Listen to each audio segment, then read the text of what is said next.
니년 목소리는 재수가 없어. 10년 전 그렇게 말하며 제게 침을 뱉고 인생을 짓밟았던 바로 그 남자가 이제는 저를 회장님이라 부르며 구원의 동아줄이라도 잡은 듯 비굴하게 웃고 있었습니다.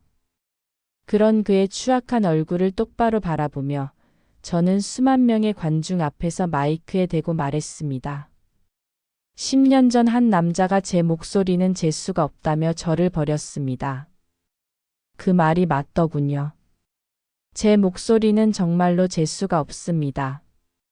적어도 오늘 당신에게는요. 최진석 후보 당신의 당선을 위해 제가 기꺼이 준비한 이 노래가 곧 당신의 장송곡이 될 겁니다. 네, 맞습니다. 저는 사람의 얼굴을 한 악마가 되기로 결심했습니다. 제 인생을 망가뜨린 남자의 정치 인생이 걸린 가장 중요한 순간에 그의 심장의 비수를 꽂기 위해 마이크를 잡았습니다. 제가 왜 이토록 도끼를 품게 되었냐고요? 굶주림과 멸시 속에서 목소리마저 잃고 죽음의 문턱까지 갔던 제 10년의 세월을 들어보시면 알게 될 겁니다. 안녕하세요. 저는 한때 제 목소리가 저주라고 믿었던 여자 박선영입니다. 지금부터 제가 들려드릴 이야기는 가장 순수했던 사랑이 어떻게 가장 처절한 증오로 변해가는지에 대한 기록이자 제 목소리로 완성한 제 인생 가장 짜릿한 복수극입니다.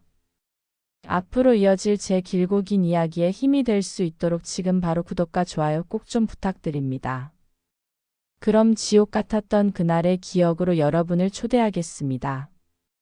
10년 전 저는 충청도 지역에서 3대째 정치를 해온 유력 가문 최 의원 댁의 며느리였습니다. 남편 최진석은 아버지의 후광을 등에 업고 차기 시의원 자리를 노리는 모두가 부러워하는 남자였죠. 저는 가진 것 없는 고아 출신이었지만 남편 하나만 보고 그 지옥 같은 시집살이를 견뎌내고 있었습니다. 그 집안에서 제 유일한 존재 가치는 마치 노래하는 인형과 같았습니다. 시아버지의 칠순 잔치가 있기 몇 달 전 집안의 중요한 제삿날이었습니다. 저는 사흘 밤낮으로 꼬박 음식을 준비했습니다. 시어머니가 그토록 중요하게 여기는 격식과 정성을 보여주기 위해 책을 몇 권이나 독파하며 옛법도까지 따라 상을 차렸죠. 친척들은 모두 입을 모아 칭찬했지만 시어머니의 눈에는 차지 않았나 봅니다. 어독육서도 제대로 모르는 애를 데려왔으니 쯧쯧. 아무리 비싼 재료로 차리면 뭐하니? 근본이 없는데. 그 한마디에 제 모든 수고는 물거품이 되었습니다.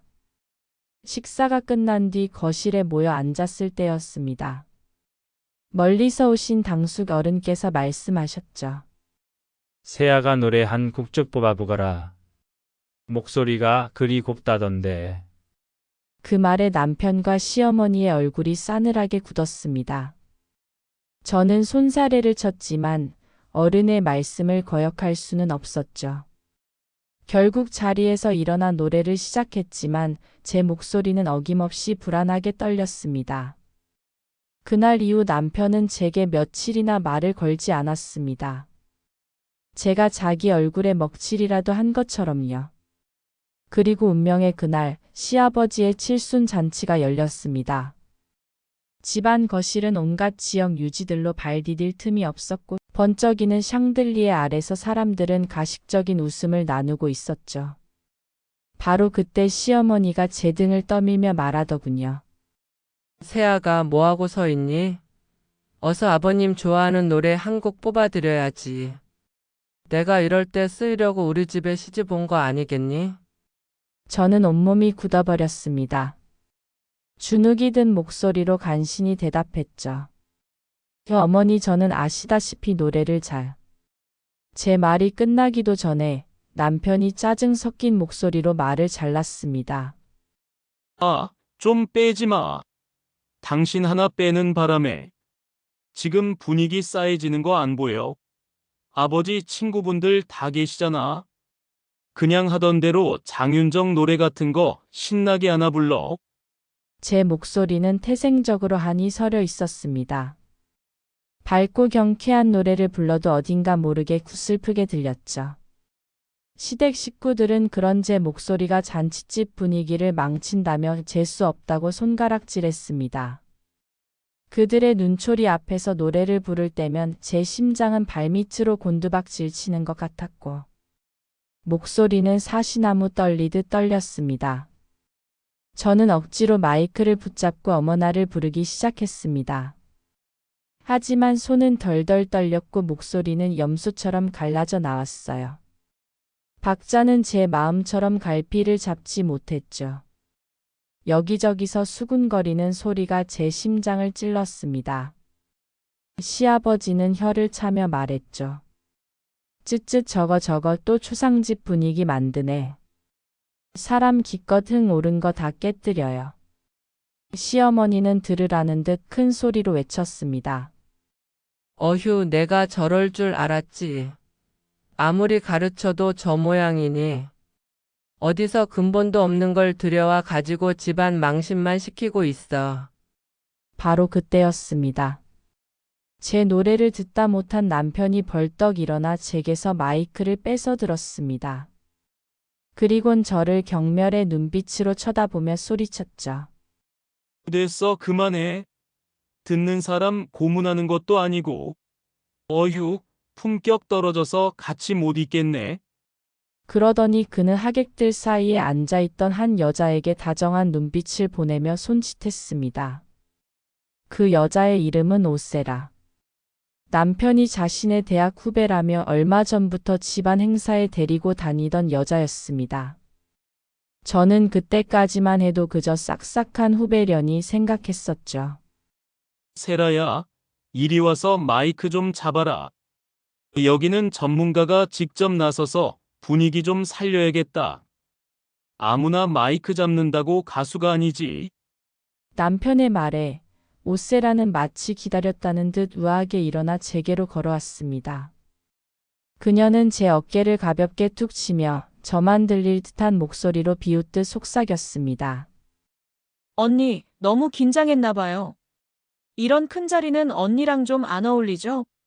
괜찮아요. 오빠 얼굴 봐서 제가 분위기 다시 띄워드릴게요. 그리곤 저를 지나쳐 남편이 건네는 마이크를 자연스럽게 받아들었습니다. 언니 오빠라니. 그 순간 저는 온몸에 피가 차갑게 식는 것을 느꼈습니다. 그녀가 노래를 시작하자 싸늘했던 분위기가 순식간에 뒤바뀌더군요. 그 간드러진 목소리에 시댁 식구들과 손님들은 박수를 치며 환호했고 특히 제 남편은 꿀이 뚝뚝 떨어지는 눈으로 그 여자를 바라보고 있었습니다. 저는 그 자리에서 투명 인간이 되었습니다. 모두의 시선은 세라에게 쏠려 있었고 저는 쥐구멍에라도 숨고 싶은 심정이었습니다. 그날 밤 남편은 제게 이혼 서류를 내밀었습니다. 안방 침대 위에는 오세라가 선물한 것으로 보이는 화려한 넥타이가 놓여 있었습니다. 그는 저를 경멸 어린 눈으로 쳐다보며 말했죠. 봤지? 저게 노래고 저게 사람들을 즐겁게 만드는 거야. 당신 노래는 사람 기분만 우울하게 만들어. 당신의 그 재수 없는 목소리, 우리 집안이랑은 격이 안 맞아. 우리 아버지 정치 인생에 당신 같은 여자는 5점이야. 저는 눈물을 흘리며 그의 바지가랑이를 붙잡았습니다. 여보, 우리가 함께했던 시간들이 있잖아요. 내가 잘못했어요. 앞으로 더 연습할게요, 제발. 하지만 그는 제 손을 뿌리치며 소리쳤습니다.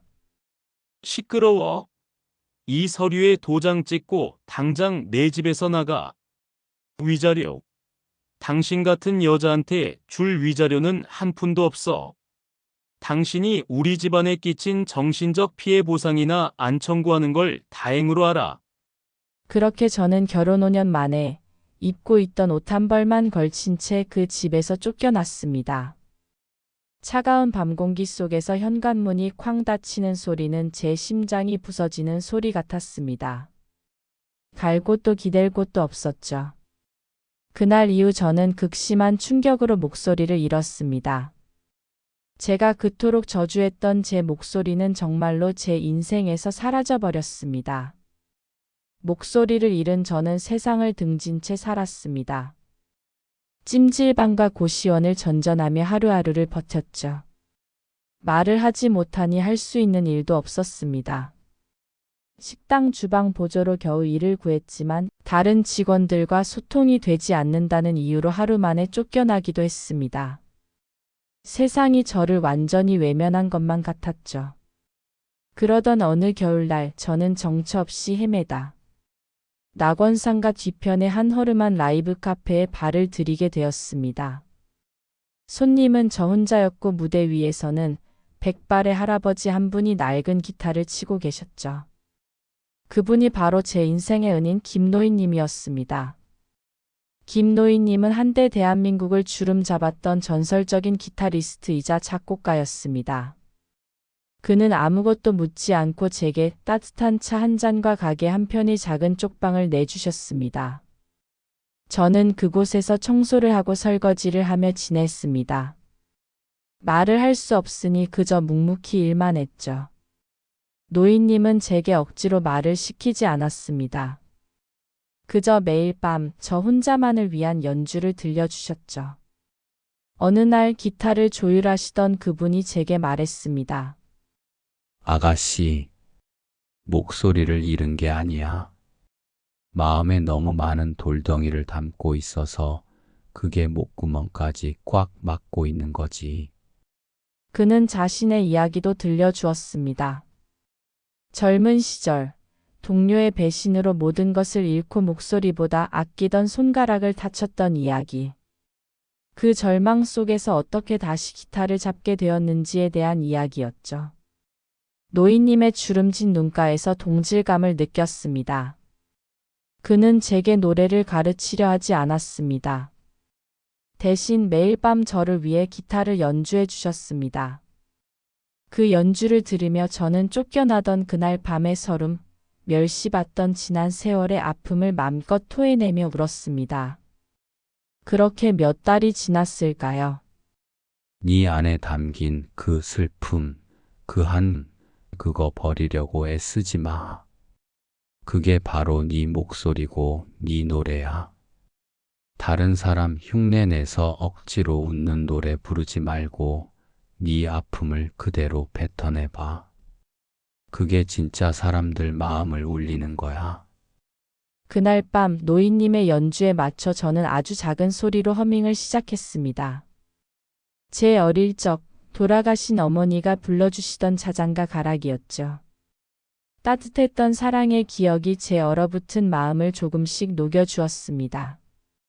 그리고 저도 모르게 제 입에서 노래가 터져나왔습니다. 기교도 꾸밈도 없는 날것의 소리였지만 거기엔 제 인생의 모든 희로애락이 담겨 있었습니다.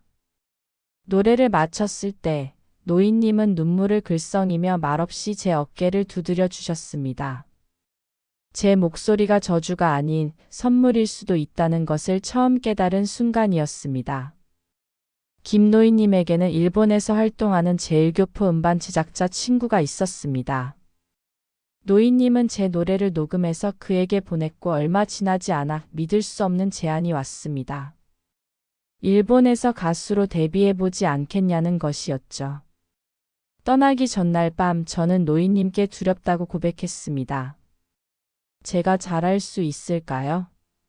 또다시 상처받고 버림받을까 봐 무서워요. 노인님은 제 손을 꼭 잡으며 말했습니다.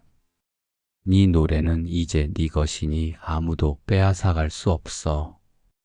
가서 세상에 네 이야기를 들려줘라. 그게 가장 큰 복수다. 저는 과거의 저 박선영을 그곳에 묻어두고 바다를 건너기로 결심했습니다. 리나라는 새로운 이름으로 일본의 한 녹음실에 섰을 때 저는 비로소 다시 태어난 기분이었습니다. 일본에서의 생활은 피나는 노력의 연속이었습니다. 낯선 언어와 문화를 익히고 수백 번의 작은 무대에 오르며 제 목소리를 갈고 닦았죠. 처음에는 관객이 서너 명뿐인 작은 바에서 노래를 불렀습니다. 어떤 날은 술 취한 손님이 제 노래가 슬프다며 술잔을 던지기도 했죠. 그 순간 10년 전의 악몽이 떠올랐지만 저는 도망치지 않았습니다. 오히려 그 손님을 똑바로 바라보며 제 모든 한을 담아 노래를 끝까지 불렀습니다. 제 노래가 끝나자 가게 안은 숨막히는 정적이 흘렀고 이내 뜨거운 박수가 터져 나왔습니다. 저는 억지로 밝은 노래를 부르지 않았습니다. 대신 제가 겪었던 배신과 슬픔, 그리움을 제 목소리에 오롯이 담아냈습니다. 제 노래를 들은 일본인 프로듀서는 감탄하며 말했습니다. 니나상의 목소리에는 엔카의 혼이 담겨 있어. 일본인들도 잊어가던 그 깊은 감정을 건드린다고. 제 노래는 조금씩 입소문을 타기 시작했습니다. 특히 제 사연을 바탕으로 만든 데뷔곡 도쿄의 눈물은 일본 중장년층의 심금을 울리며 역주행 신화를 썼습니다. 저는 일본에서 먼저 스타가 되었습니다. 각종 시상식을 휩쓸고 제 이름 앞에는 엔카의 여왕이라는 수식어가 붙었죠. 저는 거기에 만족하지 않았습니다. 저처럼 재능은 있지만 기회가 없는 아티스트들이 부당한 대우를 받는 것을 보고 직접 회사를 차리기로 결심했습니다. 소울 뮤직 글로벌. 이름 그대로 영혼을 담은 음악을 전 세계에 알리는 회사를 만들고 싶었습니다. 그리고 10년이 흘렀습니다.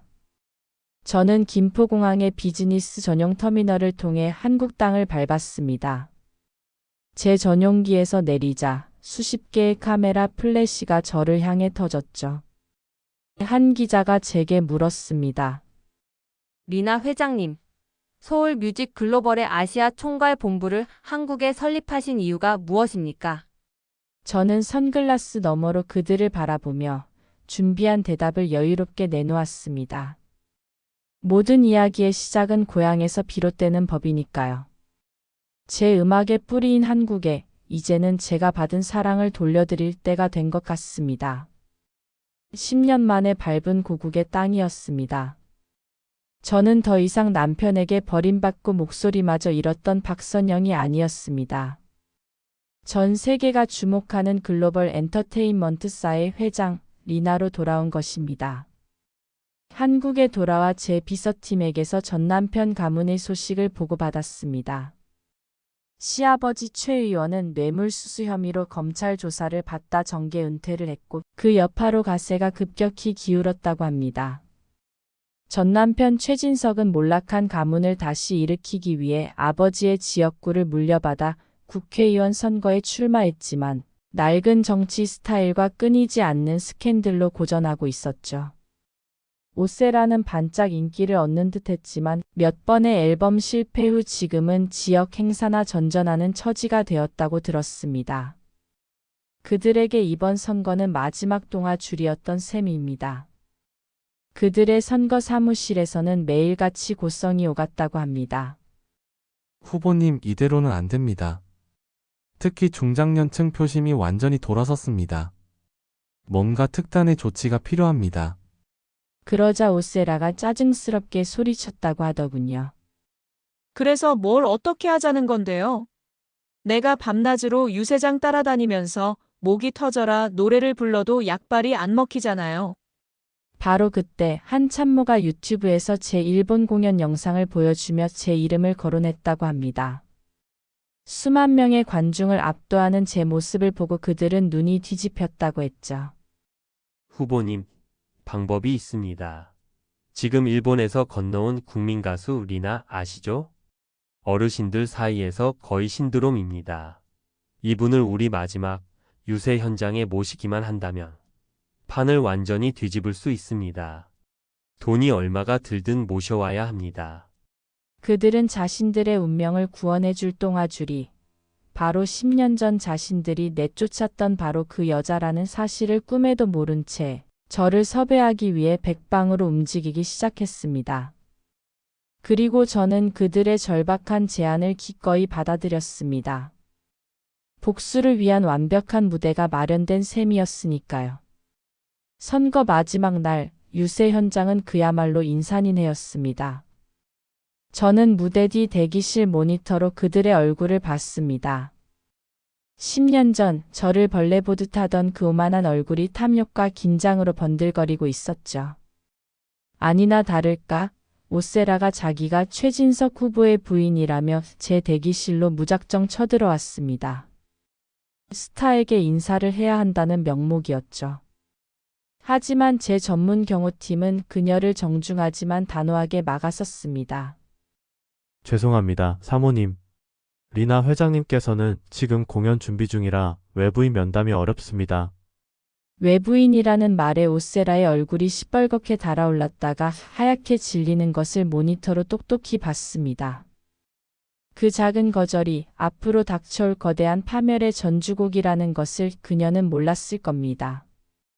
드디어 제 차례가 되자 최진석이 목이 터져라 외치는 소리가 들렸습니다. 존경하는 시민 여러분, 이제 잠시 후 여러분과 저를 위해 아주 특별한 분이 이 무대에 오릅니다. 일본을 넘어 아시아를 사로잡은 국민 가수 리나 회장님을 뜨거운 박수로 맞아주십시오. 무대에 오르자 엄청난 함성이 쏟아졌습니다. 저는 말없이 첫 곡을 불렀습니다. 제 목소리가 울려 퍼지자 시끄럽던 광장은 순식간에 고요해졌습니다. 제 목소리는 더 이상 약하고 떨리지 않았습니다. 수만 명의 마음을 쥐고 흔드는 힘이 있었죠. 노래를 부르는 내내 저는 최진석의 얼굴을 쳐다봤습니다. 제가 알던 유약하고 비겁했던 소년의 모습은 온데간데없고 욕심에 찌든 낯선 중년 남자의 얼굴만이 남아 있었습니다. 노래가 끝나자 저는 잠시 반주를 멈춰달라고 손짓했습니다. 그리고 마이크를 고쳐잡고 제 앞에 서 있는 한 남자, 최진석을 똑바로 바라보며 입을 열었습니다. 오늘 이 자리에 오신 많은 어르신들, 그리고 시민 여러분. 반갑습니다. 저는 10년 전 제 목소리가 사람들을 슬프게 만들어 잴 수 없다는 이유로 한 남자에게 버림받았던 여자입니다. 제 말이 끝나자 장내가 술렁이기 시작했습니다. 최진석과 오세라의 얼굴이 굳어가는 것을 제 눈으로 똑똑히 봤습니다. 저는 계속해서 말을 이었습니다. 제 목소리가 저주라고 했습니다. 제 노래가 집안의 수치라고 했습니다. 하지만 오늘 저는 바로 그 목소리로 단 한 사람을 영원히 불행하게 만들어 드리겠습니다. 이 노래를 저를 버리고 자신의 성공만을 좇았던 최진석 후보님께 바칩니다. 그 말이 끝나자마자 제 인생을 담은 노래, 눈물의 언약식 전주가 유세 현장에 장엄하게 울려 퍼졌습니다. 무대 뒤 대형 스크린에는 배신, 거짓말, 버려진 여인의 눈물과 같은 가사가 큼지막하게 떠올랐죠. 제 눈에는 눈물이 고였지만 목소리는 흔들리지 않았습니다. 제 모든 한을 담아 노래를 쏟아냈죠. 저는 똑똑히 봤습니다. 자신의 파멸을 깨달아가는 한 남자의 얼굴을. 그의 동공은 격렬하게 흔들렸고 얼굴은 새하얗게 질려갔습니다. 그제야 그 남자는 제가 누구인지 깨달은 겁니다. 제 옆에 서 있던 오세라는 믿을 수 없다는 듯 작은 목소리로 제 옛 이름을 중얼거렸죠. 박선영, 당신이 어떻게? 제 노래는 절규에 가까웠지만 그 어떤 노래보다도 힘이 있었습니다. 제 노래에 담긴 진심에 관중들은 함께 눈물 흘리고 분노하며 노래를 따라 부르기 시작했습니다. 유세 현장은 순식간에 최진석을 규탄하는 성토의 장으로 변했습니다. 기자들은 미친 듯이 카메라 셔터를 눌러댔고 인터넷 생중계 채팅창은 폭발했습니다. 노래가 끝나고 저는 숨을 고르며 얼어붙은 최진석을 향해 싸늘하게 미소 지었습니다. 최진석 후보님, 제 노래가 당신의 선거에 큰 힘이 되었기를 바랍니다. 그 한마디는 그의 정치 인생에 내려진 사망 선고였습니다. 저는 무대 뒤에서 벌어지는 아수라장을 뒤로한 채 조금의 미련도 없이 조용히 현장을 빠져나왔습니다. 그날 이후 모든 것이 무너져 내렸습니다. 최진석의 과거 만행이 언론을 통해 대서특필되었고 그는 후보직을 사퇴했습니다. 시아버지였던 최 의원의 정치 생명도 끝났고 집안은 풍비박산이 났죠. 오세라는 그에게서 가장 먼저 등을 돌렸습니다. 완벽한 인과응보였습니다. 나중에 들은 이야기로는 시어머니는 충격으로 쓰러져 병원 신세를 지고 있다고 했습니다. 병실에서 TV에 나오는 제 모습을 보며 무슨 생각을 했을까요? 며칠 뒤 제 회사 회장실로 최진석 씨가 찾아왔습니다. 10년 전과 비교할 수 없을 만큼 초라하고 늙어버린 모습이었죠. 그는 제 앞에 서자마자 무릎을 꿇더군요. 선영아, 아니, 리나 회장님, 내가 정말 죽을 죄를 지었습니다. 다 내 잘못이야. 내가 어렸고 철이 없었어. 우리 부모님 등살에 제발 한 번만 용서해줘. 당신 없이는 난 아무것도 아니었어. 저는 텅 빈 눈으로 그를 내려다보며 말했습니다. 일어나세요, 최진석 씨. 당신을 용서하고 말고 할 감정조차 제게는 남아있지 않습니다. 그리고 남 탓하지 마세요. 당신은 그때도 지금도 여전히 비겁하군요. 저는 당신을 파멸시키기 위해 돌아온 게 아니에요. 단지 당신이 틀렸다는 걸 증명하고 싶었을 뿐입니다. 내 목소리는 저주가 아니라 선물이었고 내 인생은 당신 없이도 이렇게나 빛날 수 있다는 걸 말이죠. 저는 그를 용서하지도 그렇다고 더 복수하지도 않았습니다. 그저 제 인생에서 완벽하게 지워버렸을 뿐입니다. 며칠 뒤 저는 낙원상가의 그 낡은 카페를 다시 찾아갔습니다. 이제는 제 도움으로 멋지게 리모델링한 그곳에서 김노인님은 여전히 기타를 치고 계셨죠. 할아버지 정말 고맙습니다. 그분은 제 어깨를 두드리며 말씀하셨습니다. 이제야 내 목소리가 진짜 주인을 찾았구나. 아주 좋은 소리가 나. 복수는 허무한 거란다. 하지만 내 자신을 되찾는 과정이었다면 그걸로 된 거야. 저는 제 은인이신 김노인님을 제 회사 명예 고문으로 모셨습니다. 그리고 과거의 저처럼 재능은 있지만 기회를 얻지 못하는 후배들을 발굴하고 지원하는 재단을 만들었죠. 이제 제 노래는 더 이상 복수를 위한 것이 아닙니다. 상처받은 사람들을 위로하고 절망에 빠진 사람들에게 희망을 주는 그런 노래를 부르고 있습니다. 이제 제 옆에는 저를 아프게 하는 사람이 아니라 제 음악을 존중해주고 저를 아껴주는 좋은 사람들이 함께합니다. 제게 따뜻한 차를 건네며 미소 짓는 새로운 인연도 생겼고요. 그는 제 목소리가 세상에서 가장 아름답다고 말해주는 사람입니다. 제 길고 긴 이야기는 여기까지입니다. 누군가는 제 복수가 너무 잔인했다고 할지도 모르고 또 누군가는 더 통쾌하게 복수했어야 한다고 할지도 모르겠네요.